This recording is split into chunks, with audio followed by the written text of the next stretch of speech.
빗방울이 흥신소 창문을 두드렸습니다. 마치 제 심장처럼 불규칙하게, 때로는 격렬하게. 소연은 손톱을 물어뜯으며 흥신소 사장이 컴퓨터 화면을 들여다보는 모습을 지켜봤습니다. 비가 내리는 소리와 키보드를 두드리는 소리가 제 불안한 마음을 더욱 증폭시켰습니다. 장미라, 장미라. 흥신소 사장은 안경을 치켜 올리며 중얼거렸습니다. 소연은 숨을 참았습니다. 28회 동안 참아온 이름을 다른 사람의 입에서 듣는 것만으로도 가슴이 조여들었습니다. 죄송합니다만 장미라라는 분의 기록을 찾을 수 없네요. 주민등록번호로도 검색해봤는데 마치 이 세상에 존재하지 않았던 사람처럼 완전히 사라졌어요. 제 안에서 심장이 쿵 하고 떨어지는 것 같았습니다. 마음이 무너져 내리는 듯한 느낌이었습니다. 그럴 리가 없어요. 그분은 제 어머니예요. 어떻게 사람이 그렇게 흔적 없이 증발할 수 있죠? 목소리가 떨렸습니다. 손바닥에 땀이 났습니다. 소연은 가방에서 낡은 사진 한 장을 꺼냈습니다. 모서리가 닳아 있었고 접힌 자국이 선명했습니다.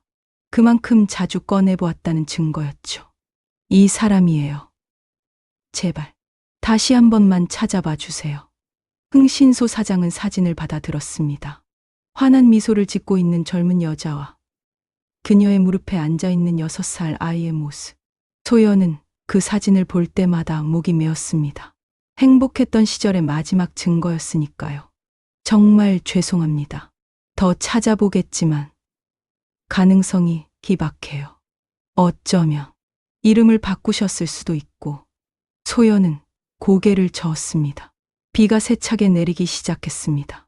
마치 하늘도 제 슬픔에 동참하는 것 같았습니다. 지하철을 타고 집으로 돌아가는 길. 소연은 창밖으로 흐르는 도시의 풍경을 무감각하게 바라봤습니다. 그날의 기억이 또다시 머릿속을 채우기 시작했습니다. 28회가 지났지만 그날의 기억은 마치 어제 일처럼 선명했습니다. 6번째 생일이었습니다. 동생 민준이는 4살이었죠. 어머니는 평소와 다르게 조용했습니다. 눈가에 눈물이 고여 있었지만 소연이 물었을 때 행복해서 그래라며 웃어 보였습니다. 그날 저녁 어머니는 소연과 민준에게 토끼 인형을 선물했습니다. 소연아, 민준아, 이 토끼 인형은 엄마의 마음이야. 혹시 엄마가 보이지 않더라도 이 토끼 인형을 꼭 안고 있으면 엄마가 너희를 지켜볼 거야. 당시에는 그 말이 무슨 뜻인지 이해하지 못했습니다. 다음 날 아침, 어머니는 소연과 민준을 차에 태우고 어딘가로 데려갔습니다.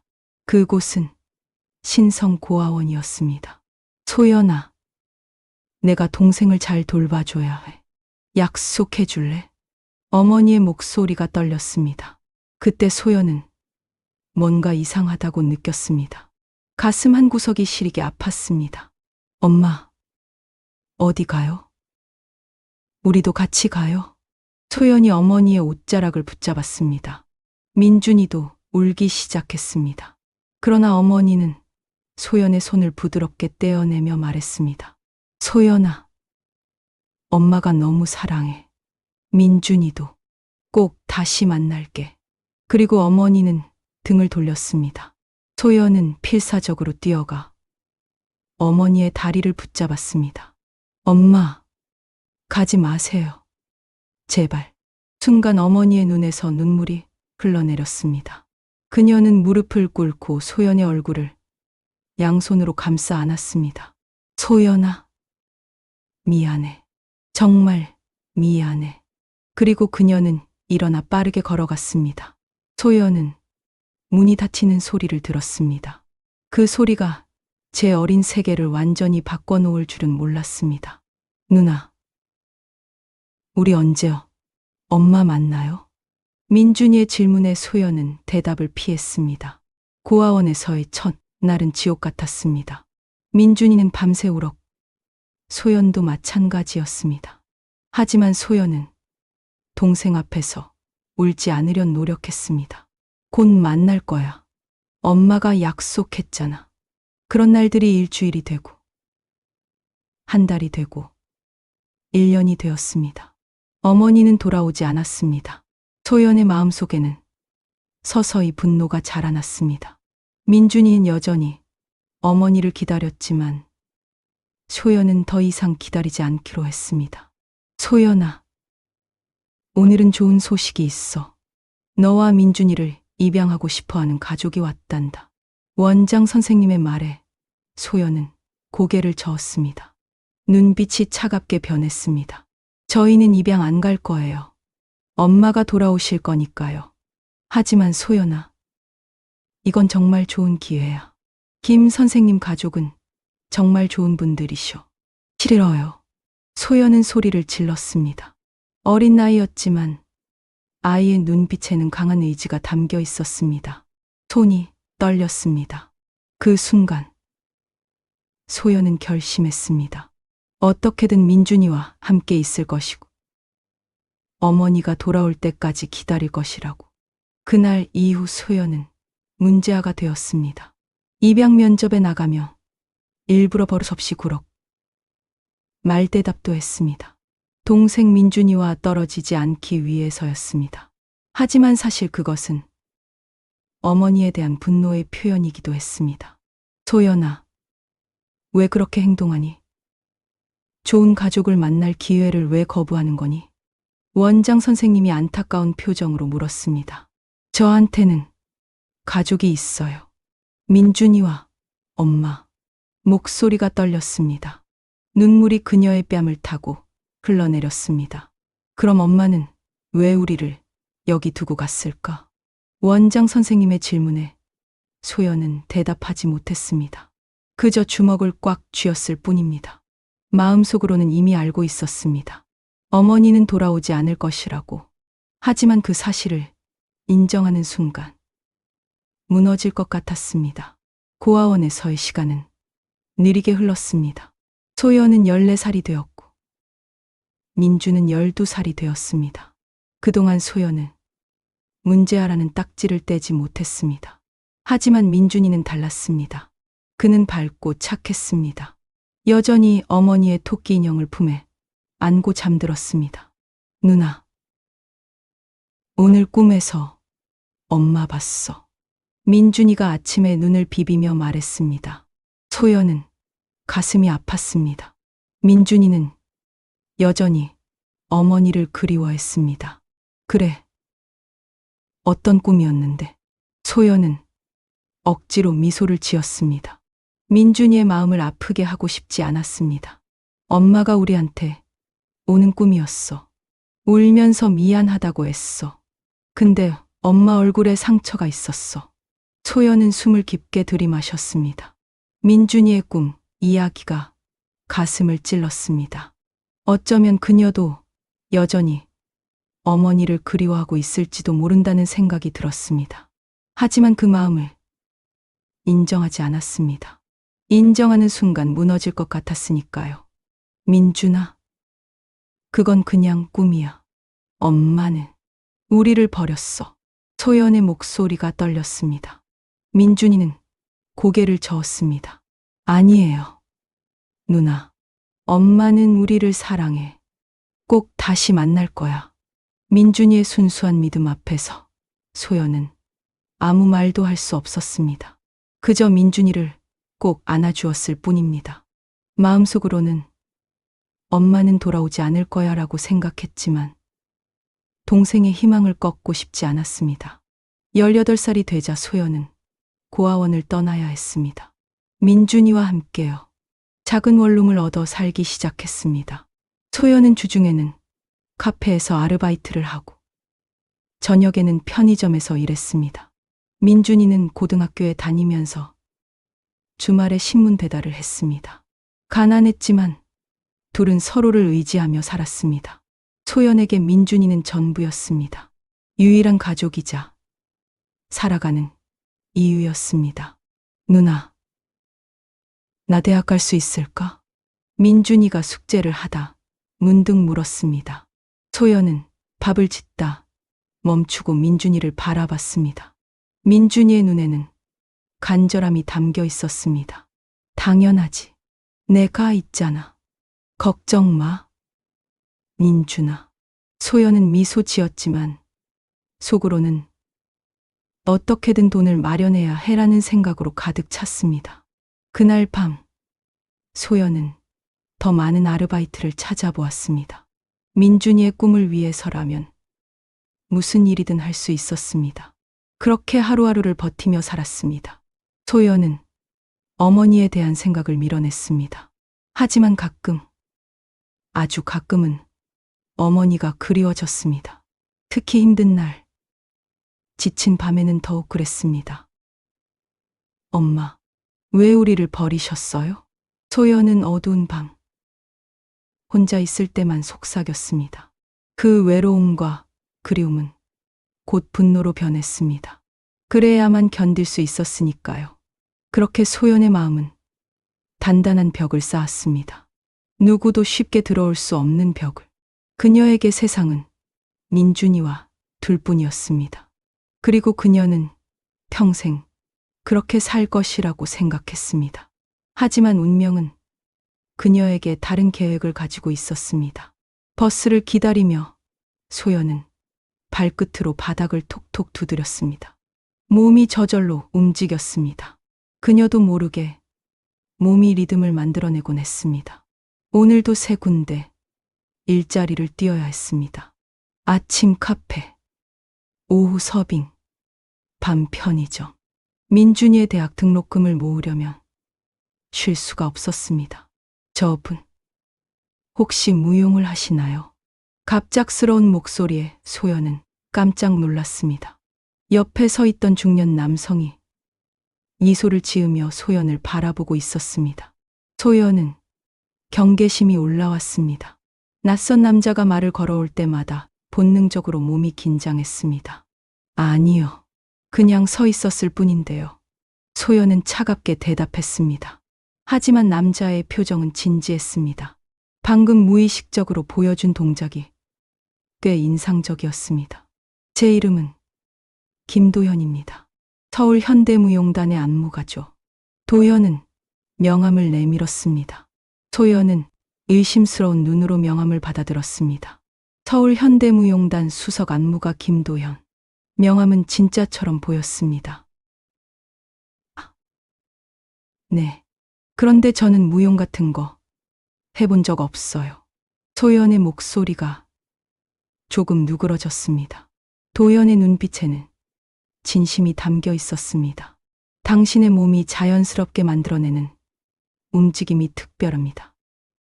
마치 말로 표현할 수 없는 감정을 몸으로 말하는 것 같았어요. 혹시 우리 단체에서 하는 무료 워크숍에 참석해 보실 생각 없으신가요? 소연은 버스가 오는 것을 보고 서둘러 대답했습니다. 죄송해요. 저는 그럴 시간이 없어요. 버스에 올라타며 소연은 그분의 실망한 표정을 슬쩍 봤습니다.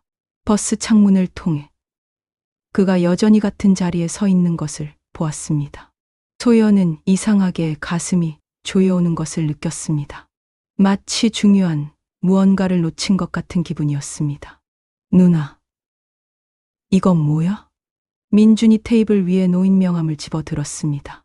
소연은 명함을 읽고 있었습니다. 퇴근 후 녹초가 되어 들어온 그녀는 가방을 내려놓기 바빴습니다. 그거. 오늘 버스 정류장에서 만난 사람이 줬어. 무용단 안무가라는데. 민주는 명함을 유심히 살펴보더니 눈을 반짝였습니다. 서울 현대무용단. 누나, 이분 진짜 대단한 사람이야. 예술 수업 시간에 배웠어. 한국에서 제일 유명한 현대무용단이라고. 소연은 어깨를 으쓱했습니다. 무용이 뭐 그리 대단하다고. 그건 그녀의 현실과는 너무 동떨어진 세계였습니다. 그래서 나 지금 3군데 일하는 것도 버거운데 무슨 무용. 하지만 민준의 표정은 흥분으로 가득 찼습니다. 누나, 혹시 이 사람이 왜 명함을 줬소? 소연은 한숨을 내쉬며 이불을 폈습니다. 오늘도 너무 피곤했습니다.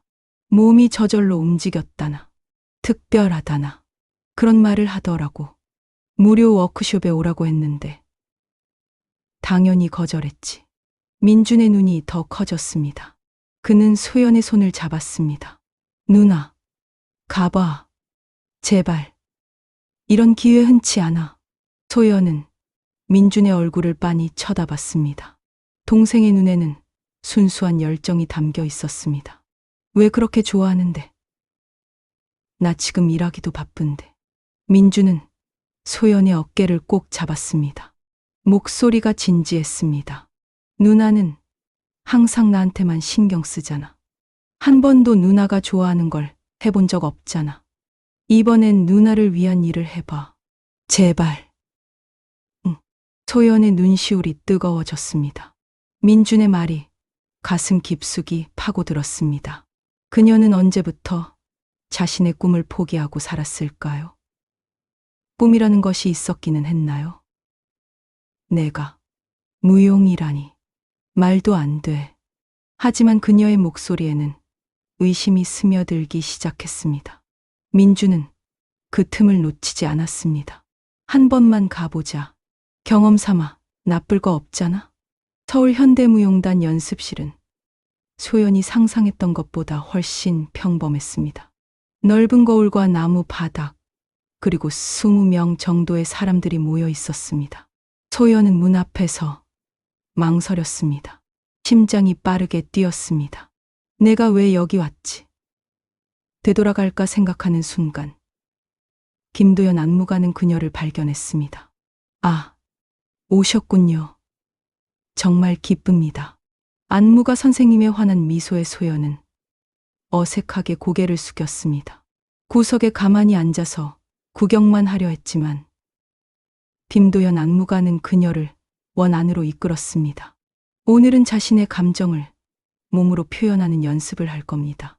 눈을 감고 여러분의 가장 강렬한 감정을 떠올려 보세요.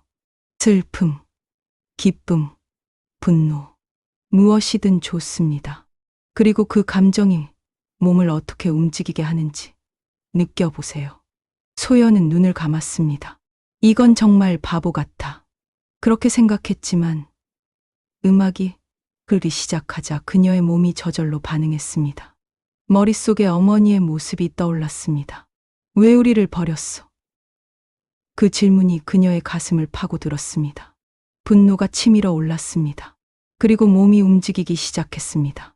소연은 스스로가 무엇을 하고 있는지도 모른 채 몸을 움직였습니다. 모든 감각이 날카로워졌습니다. 분노, 상실감, 그리움. 그동안 억눌러왔던 모든 감정이 폭발했습니다. 소연은 눈물을 흘리며 춤을 추었습니다. 눈을 떴을 때 모든 사람들이 그녀를 바라보고 있었습니다. 침묵이 흘렀습니다. 김도연 선생님이 천천히 다가왔습니다. 그의 눈에도 눈물이 고여 있었습니다. 당신의 몸이 이야기를 하고 있었어요. 말로는 표현할 수 없는 이야기를. 소연은 갑자기 민망해졌습니다. 모두가 자신을 쳐다보고 있다는 사실이 부담스러웠습니다. 몸이 떨렸습니다. 저는 그냥. 선생님은 따뜻하게 미소 지었습니다. 타고난 재능이에요. 이런 표현력은 수년간의 훈련으로도 얻기 힘든 것입니다. 그날 저녁, 소연은 혼란스러운 마음으로 집에 돌아왔습니다. 몸을 움직이는 동안 느꼈던 해방감이 여전히 그녀의 몸에 남아 있었습니다. 마치 오랫동안 닫혀있던 문이 열린 것 같았습니다.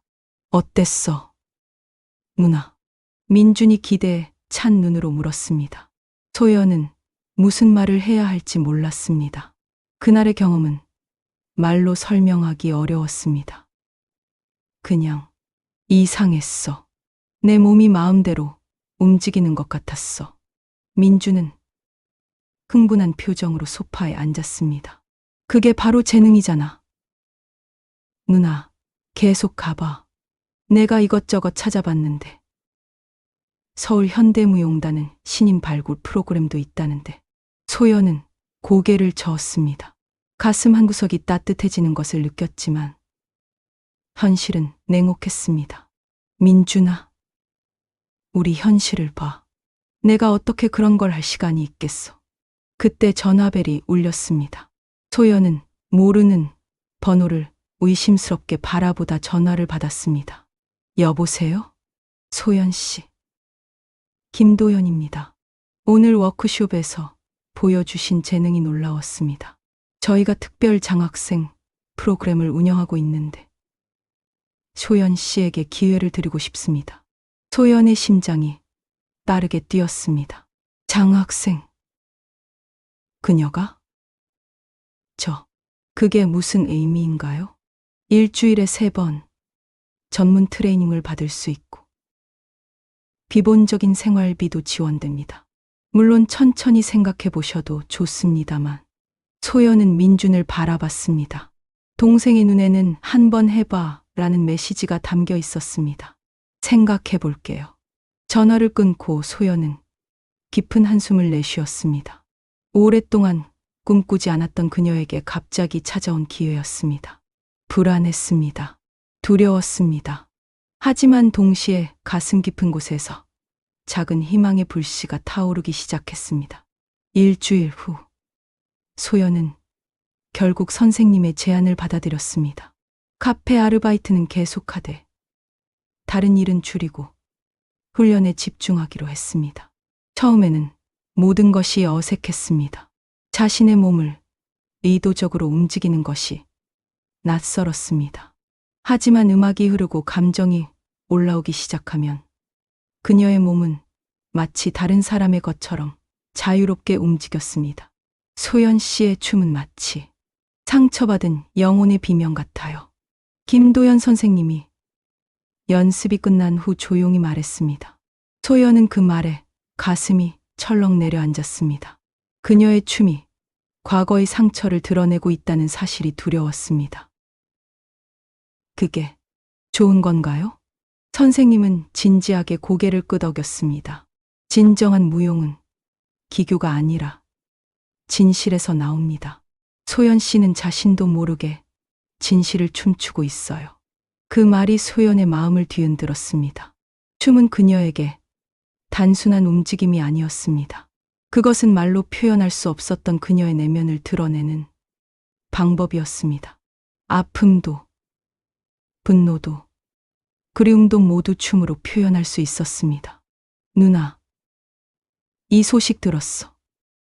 서울 현대무용단이 파리 공연을 한대. 김도연 선생님이 누나를 데려가고 싶다고 했다면서. 민준이 흥분해서 뛰어들어왔습니다. 소연은 놀란 표정으로 고개를 들었습니다. 선생님이 그녀에게 직접 말하기 전에 소문이 퍼진 모양이었습니다. 그게 무슨 소리야? 나 같은 초보가 어떻게? 그때 전화가 울렸습니다. 김도연 선생님이었습니다. 소연 씨, 좋은 소식이 있습니다. 파리 가을 공연에 소연 씨의 솔로 무대를 포함시키려고 합니다. 상실의 그림자라는 제목으로요. 소연은 말문이 막혔습니다. 파리 솔로 무대. 불가능한 일이었습니다. 근데 선생님, 저는 아직 초보잖아요. 어떻게 제가? 아니요. 소연 씨, 당신은 초보가 아닙니다. 당신의 몸은 평생 춤을 춰왔어요. 다만 그걸 몰랐을 뿐이죠. 소연의 눈에 눈물이 고였습니다.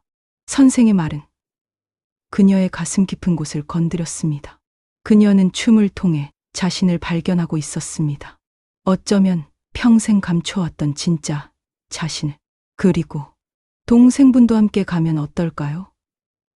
프랑스에서 공부할 기회도 있을 겁니다. 소연은 귀를 의심했습니다. 민준도 함께. 이것은 꿈이 아닐까요? 정말 가능한가요? 선생의 목소리는 확신에 찼습니다.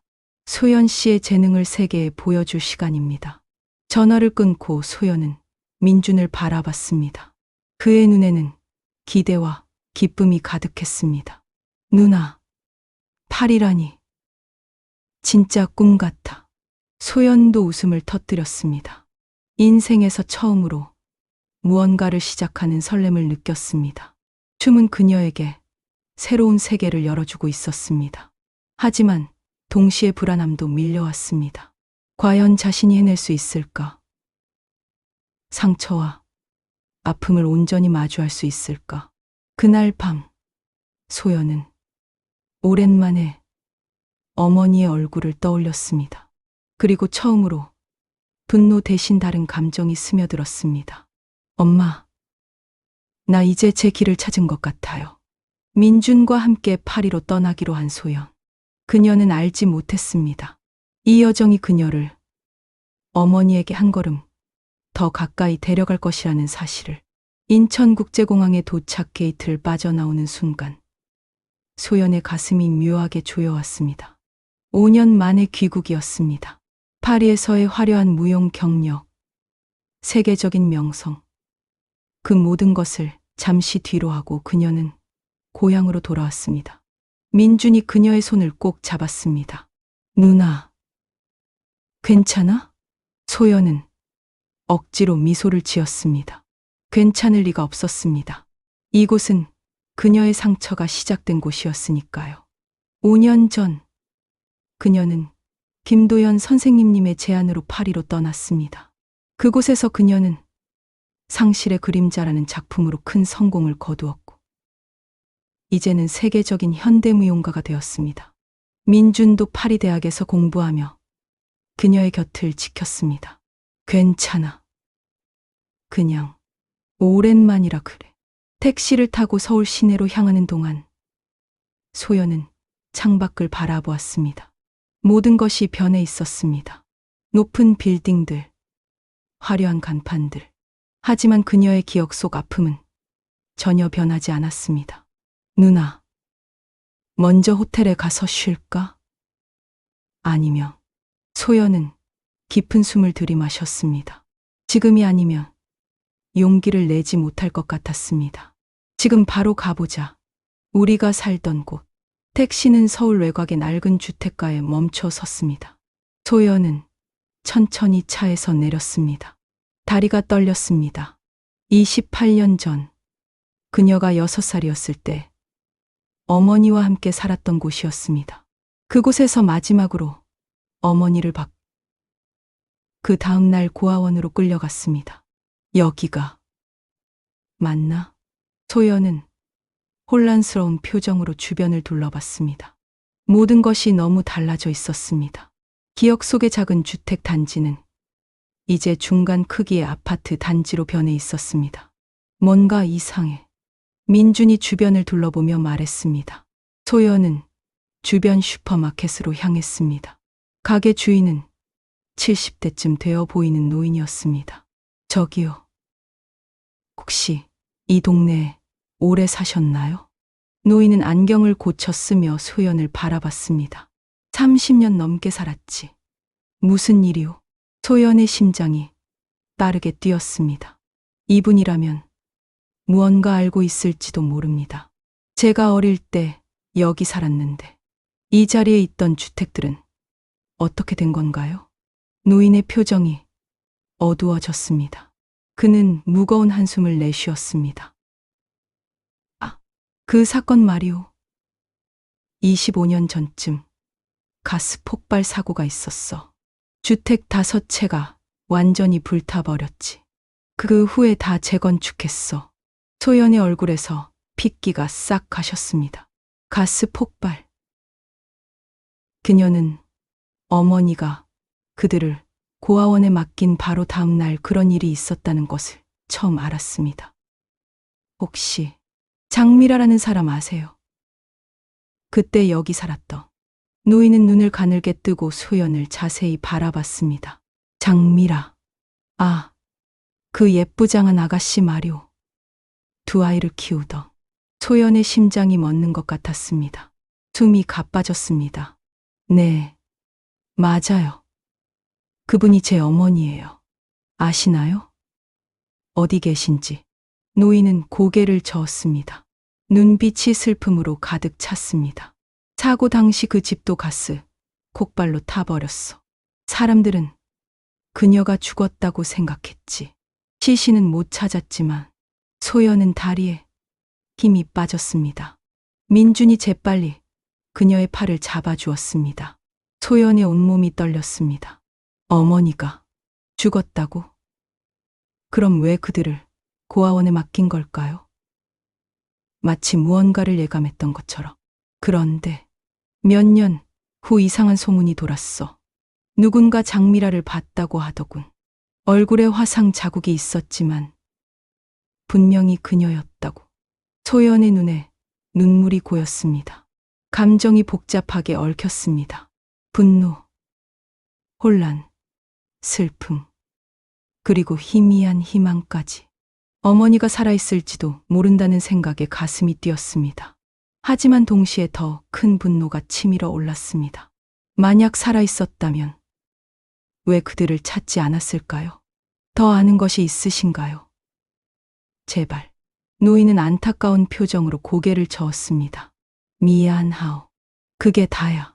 사람들 말로는 그녀가 서울을 떠났다고도 하고, 누구는 정신이 이상해져서 요양원에 있다고도 하고, 다 소문일 뿐이오.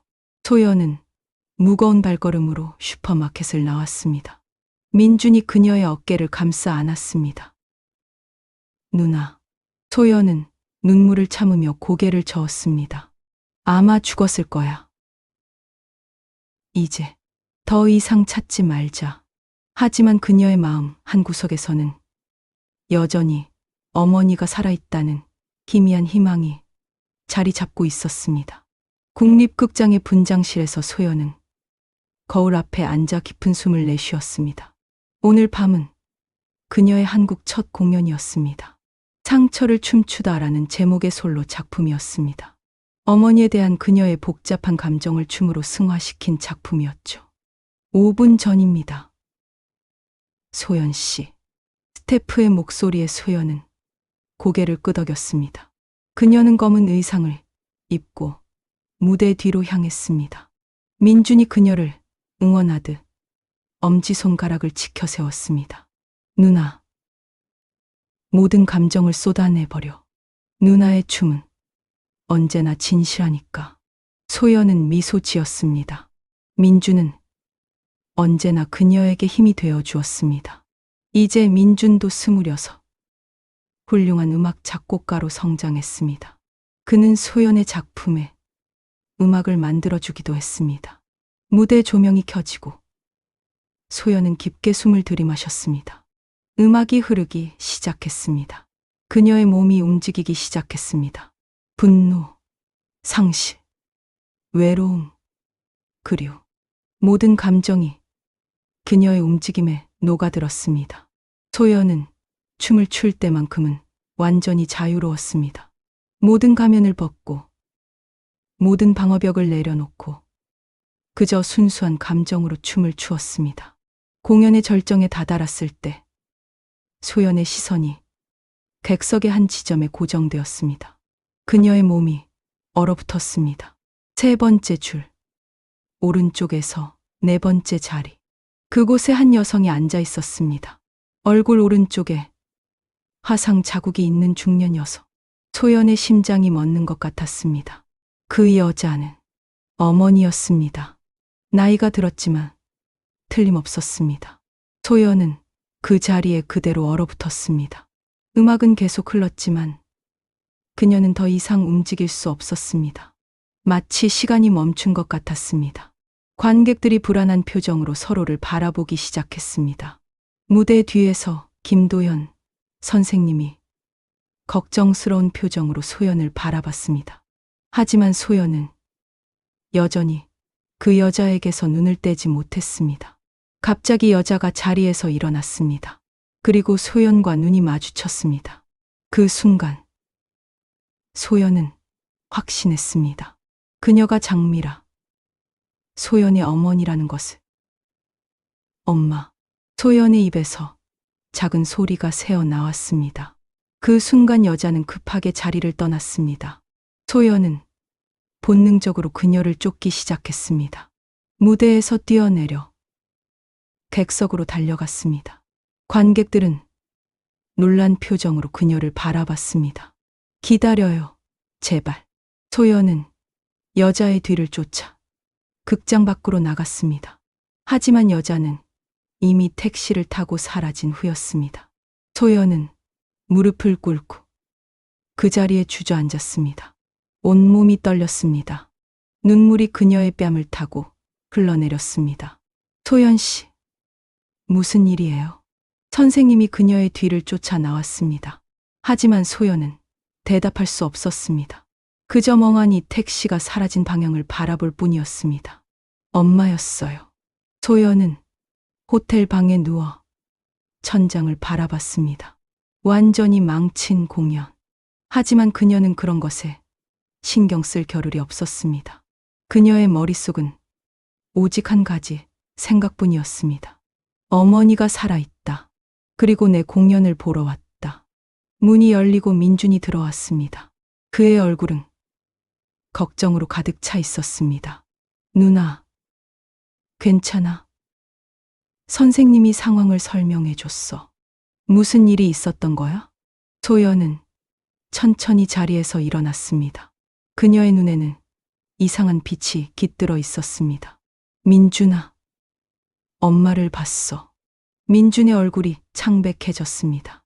정말 확실해? 소연은 단호하게 고개를 끄덕였습니다. 확실해. 얼굴에 화상 자국이 있었지만 분명히 엄마였어. 그리고 그녀도 날 알아봤어. 우리 눈이 마주쳤을 때 그걸 느꼈어. 민주는 혼란스러운 표정을 지었습니다. 그는 어머니에 대한 기억이 거의 없었습니다. 4살 때 헤어졌으니까요. 오직 소연이 들려준 이야기와 낡은 사진 속 모습만 기억할 뿐이었습니다. 그럼 어떡할 거야? 찾아볼 거야? 소연은 창밖을 바라봤습니다. 서울의 밤은 수많은 빛으로 가득했습니다. 그녀의 마음속에도 수많은 감정이 빛처럼 교차했습니다. 분노, 혼란, 그리움, 원망, 그리고 무엇보다 왜라는 질문이 가장 컸습니다. 찾을 거야. 반드시. 그리고 물어볼 거야. 왜 우리를 버렸는지, 왜 돌아오지 않았는지. 28년 동안 가슴에 품어온 질문이었습니다. 이제 그 답을 찾을 시간이었습니다. 하지만 어떻게 찾을 수 있을까? 소연은 깊은 숨을 내쉬었습니다. 그때 전화벨이 울렸습니다. 선생님이었습니다. 소연 씨, 괜찮아요. 오늘 일은 정말 놀라웠어요. 하지만 좋은 소식이 있어요. 소연은 귀를 쫑긋 세웠습니다. 공연장 CCTV를 확인했어요. 그리고 그 여성을 찾았습니다. 장서민이라는 이름으로 티켓을 예매했더군요. 주소도 있어요. 소연의 눈이 커졌습니다. 심장이 빠르게 뛰었습니다. 장서민, 서연, 민주, 우리 이름을. 그녀의 목소리가 떨렸습니다. 어머니는 그들의 이름을 따서 자신의 이름을 바꾼 것이었습니다. 이것은 어떤 의미였을까요? 소연은 민준을 바라봤습니다. 민준의 눈에도 눈물이 고여 있었습니다. 주소를 알려주세요. 소연은 단호하게 말했습니다. 이제 더 이상 도망칠 수 없었습니다. 그녀는 어머니를 만나 모든 진실을 알아야 했습니다. 28년간의 질문에 대한 답을 찾아야 했습니다. 그날 밤, 소연은 오랜만에 어린 시절 어머니가 선물했던 토끼 인형을 꺼내 안았습니다. 그 인형은 그녀와 민준이 고아원에서도 파리에서도 항상 함께했던 유일한 어머니의 흔적이었습니다. 엄마, 이제 만나게 되겠네요.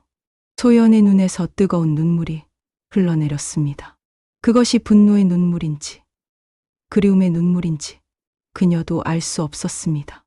소연의 손이 요양원 문 앞에서 떨렸습니다. 숨이 가빠졌습니다. 28년. 그토록 오랜 시간 동안 상상해왔던 순간이 이제 문 하나를 사이에 두고 기다리고 있었습니다. 민준이 눈 하나의 손을 꼭 잡아주었습니다. 누나, 괜찮아. 함께 있잖아. 소연은 깊게 숨을 들이마셨습니다. 도연이 알려준 주소는 서울 외곽의 조용한 요양원이었습니다. 장서민이라는 이름으로 등록된 여성이 이곳에 3년째 머물고 있다고 했습니다. 간호사가 그들을 맞이했습니다. 안녕하세요. 장서민님을 뵈러 왔습니다. 간호사는 의아한 표정을 지었습니다. 장서민님은 보통 방문객이 없으신데 혹시 가족분이신가요? 가족. 그 단어가 그녀의 가슴을 찔렀습니다. 네, 저희가 그분의 자녀입니다. 간호사의 눈이 커졌습니다. 그녀는 잠시 망설이다가 고개를 끄덕였습니다. 장서민님은 창가 쪽 방에 계세요. 요즘은 거의 말씀을 안 하시지만 오늘은 좀 다를지도 모르겠네요. 소연과 민주는 조용히 복도를 따라 걸었습니다. 소연의 심장은 더 빠르게 뛰었습니다. 복도 끝, 햇빛이 환하게 들어오는 방 앞에 섰을 때 소연은 잠시 멈췄습니다. 내가 할 수 있을까? 민주는 그녀의 어깨를 꼭 잡아주었습니다. 누나가 평생 기다려온 순간이잖아. 소연은 조심스럽게 문을 두드렸습니다. 희미한 들어오세요 라는 목소리가 들렸습니다. 소연은 심호흡을 한 후 문을 열었습니다. 방 안은 생각보다 밝고 아늑했습니다. 창가에 앉아있는 여성이 천천히 고개를 돌렸습니다. 얼굴 오른쪽에 화상 자국이 있었지만 여전히 아름다운 모습이었습니다. 소연은 그 자리에 얼어붙었습니다. 눈앞의 여성은 분명 그녀의 어머니, 장미라였습니다. 어머니의 눈이 소연과 민준을 보는 순간 크게 떠졌습니다. 그녀의 입이 살짝 벌어졌고 손이 떨리기 시작했습니다.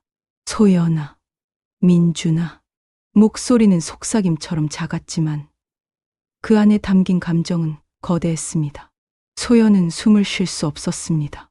28년 동안 그토록 그리워하고 원망하고 미워했던 엄마가 지금 그녀의 이름을 부르고 있었습니다. 어머니. 민준이는 조심스럽게 한 걸음 앞으로 나섰습니다.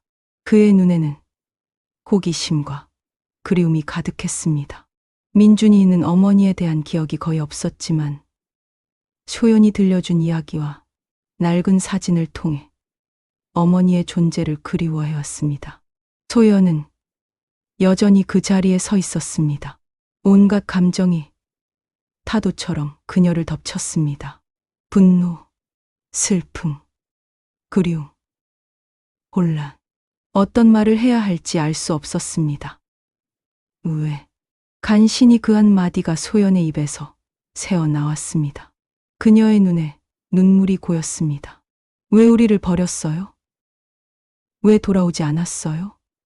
왜? 소연의 목소리가 높아졌습니다. 28년 동안 쌓인 질문이 한꺼번에 터져 나왔습니다. 어머니는 고개를 숙였습니다. 그녀의 어깨가 흔들렸습니다. 그녀도 울고 있었습니다.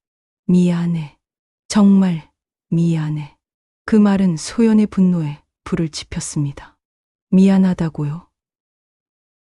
28년이 지나서 우리가 고아원에서 얼마나 힘들게 살았는지 알아요? 우리를 버리고 어디에 있었어요? 소연의 감정이 폭발했습니다.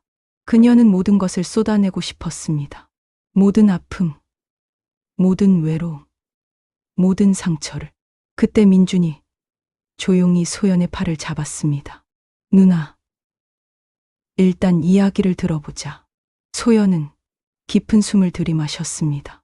민준이 언제나 그녀보다 차분했습니다. 소연은 떨리는 다리로 어머니 맞은편 의자에 앉았습니다. 민준도 그 옆에 앉았습니다. 장미라, 아니 장서민은 천천히 떨리는 손으로 탁자 위에 물을 한 모금 마셨습니다. 그녀의 눈에는 깊은 슬픔과 후회가 담겨 있었습니다. 내가 모든 것을 설명할게. 그녀의 목소리는 작았지만 단호했습니다. 나는 국가정보원 비밀요원이었어.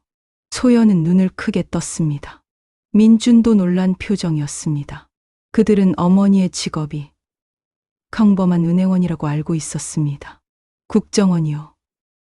그게 무슨. 장서민은 고개를 끄덕였습니다. 1990년대 중반 나는 적국의 스파이 조직을 감시하는 임무를 맡고 있었어. 그들의 표적이 되었지. 그들은 나를 협박하기 위해 너희를 노리기 시작했어. 소연의 심장이 빠르게 뛰었습니다. 어머니의 말을 믿어야 할지 말아야 할지 혼란스러웠습니다. 그날 너희 생일날 나는 경고를 받았어. 48시간 안에 중요한 정보를 넘기지 않으면 너희를 해치겠다고. 나는 너희를 보호하기 위한 유일한 방법이 너희를 숨기는 것이라고 생각했어. 장서민의 눈에서 눈물이 흘러내렸습니다. 고아원은 가장 안전한 장소였어. 너희의 신원을 완전히 감출 수 있는 곳. 그들은 내 자녀를 찾아다닐 테니까. 장미라의 자녀가 아닌 그저 고아원의 평범한 아이들로 살게 하는 것이 너희를 보호하는 유일한 방법이었어. 소연은 말없이 손을 꽉 쥐었습니다. 머릿속이 복잡했습니다. 어머니의 이야기는 믿기 힘들었지만 동시에 모든 것이 설명되는 것 같았습니다. 그럼 폭발 사고는. 장서민은 고개를 끄덕였습니다. 그들이 일으킨 일이야. 나를 제거하려고 했지. 하지만 나는 그들의 계획을 알고 있었어. 미리 빠져나왔지. 하지만 그녀는 자신의 얼굴 화상 자국을 가볍게 만졌습니다. 완전히 피하지는 못했어.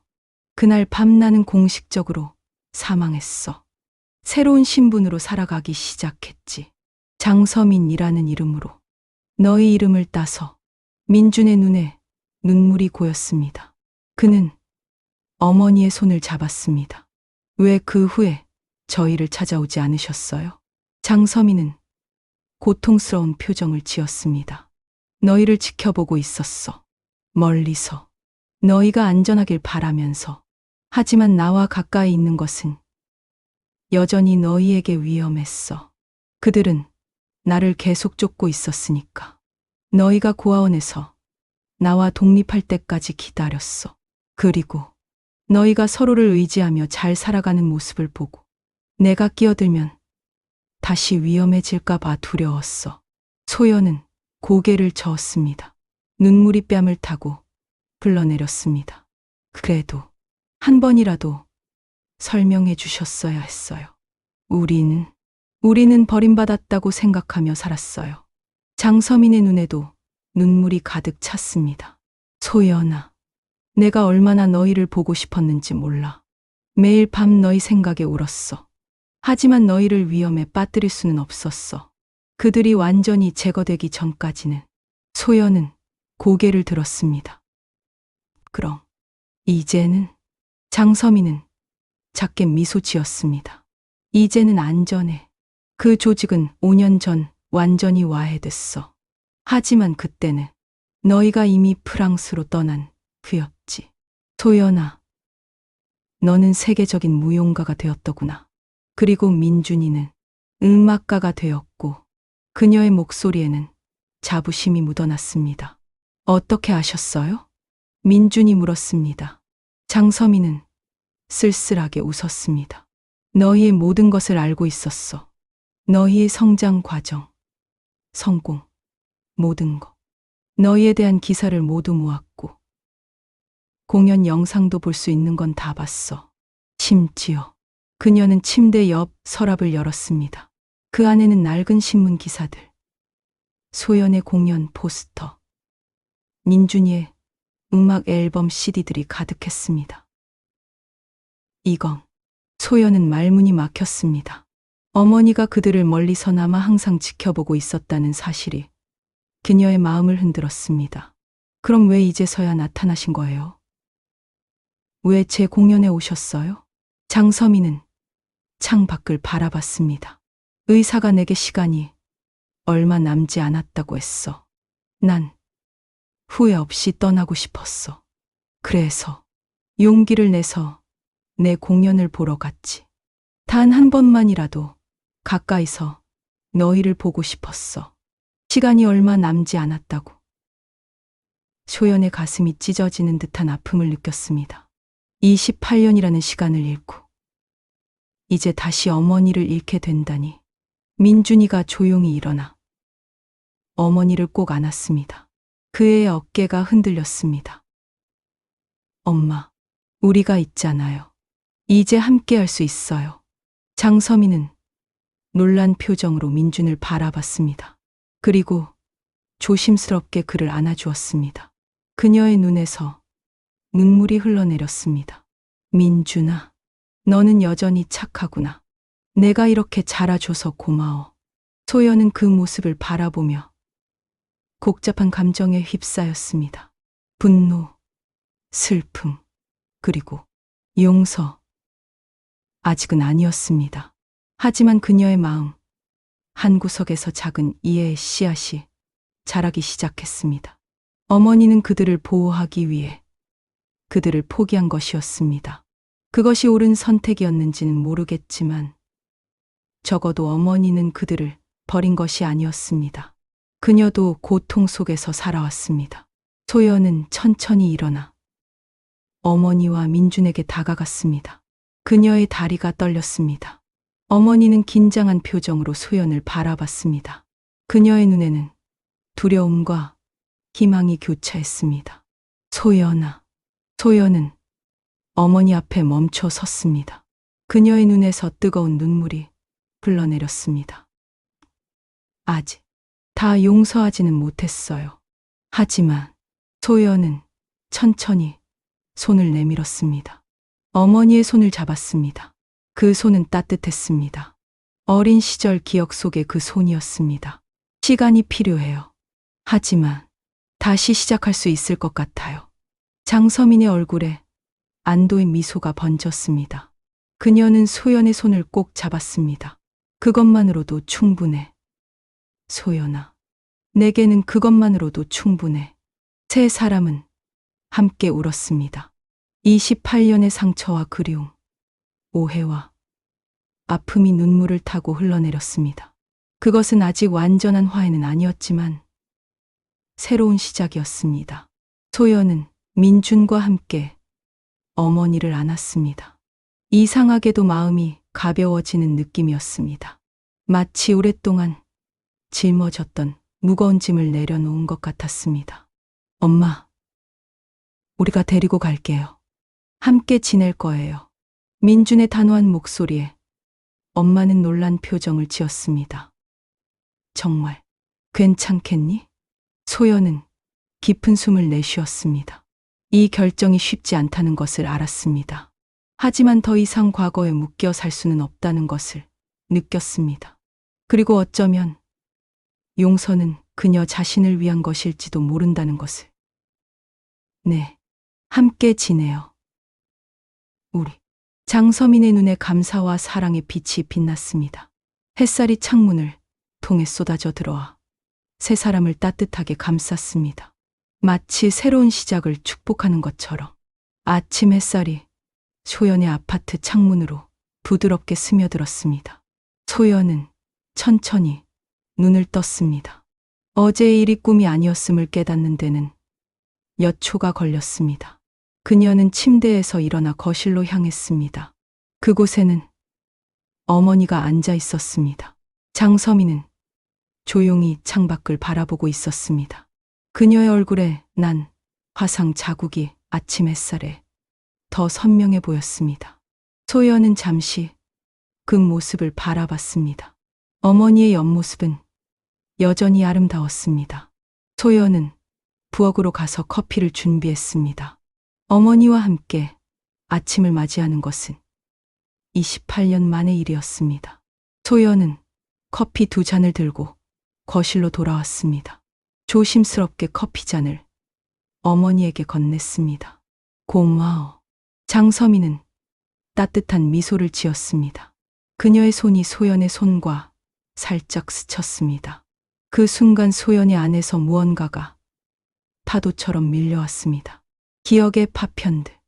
어머니가 그녀에게 우유를 건네주던 순간, 머리를 쓰다듬어 주던 순간, 안아주던 순간, 소연은 가족의 사랑을 다시 느끼게 되었습니다. 어머니를 용서함으로써 소연이는 자신도 용서할 수 있게 되었습니다. 소연이의 영혼은 이제 자유롭게 춤을 추었습니다. 과거의 그림자를 벗어 던지고 사랑 속에서 자유롭게 마음을 표현하는 춤을. 우리들의 특별한 인생 이야기. 오늘 이야기는 여기까지입니다. 감사합니다.